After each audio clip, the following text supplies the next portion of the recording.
montrer effectivement que nous pouvons rebondir. Ici, avec les propositions concrètes qui ont été faites concernant la réforme du Conseil supérieur de la magistrature,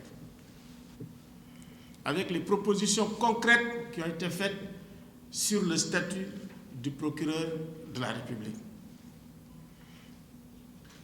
Nous ne sommes plus dans le temps des propositions, mais nous sommes dans le temps du réel, ça veut dire même de l'invention du réel.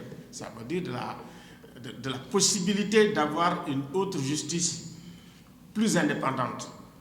Parce que le problème que nous avons, on parle effectivement modernisation de la justice, mais c'est la modernisation de notre État. C'est la modernisation de l'État de droit. Parce que nous savons effectivement que quand nous avons une justice qui est ferme, et je le sais parce que je travaille au Mali, c'est que déjà, il faut craindre pour notre propre État, pour les assises de notre propre État. C'est extrêmement profond la question de la justice. Si la justice est défaillante, nous pouvons avoir un État défaillant. Donc il faut aujourd'hui, avec les propositions qui ont été faites, avec la présence de mes amis de la société civile qui sont là, nous avons aujourd'hui une plateforme qui s'appelle Djammi Réumi,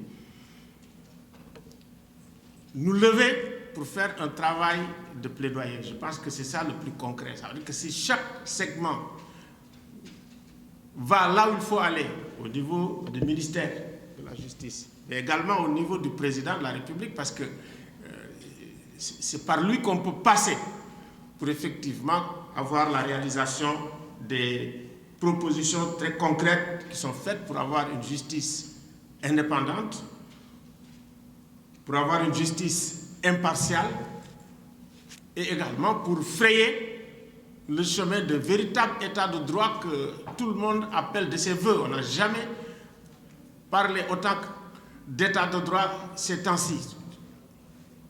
Il n'y a pas d'état de droit s'il n'y a pas une justice indépendante.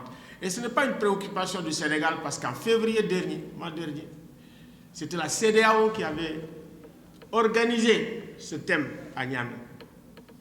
Parce qu'il y a une préoccupation globale dans la sous-région d'une faiblesse de la justice qui peut effectivement aboutir aussi à la faillite des États.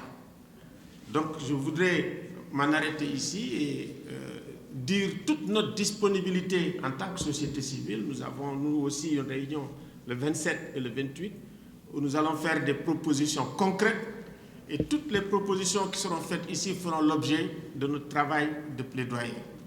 Je vous remercie de votre aimable attention.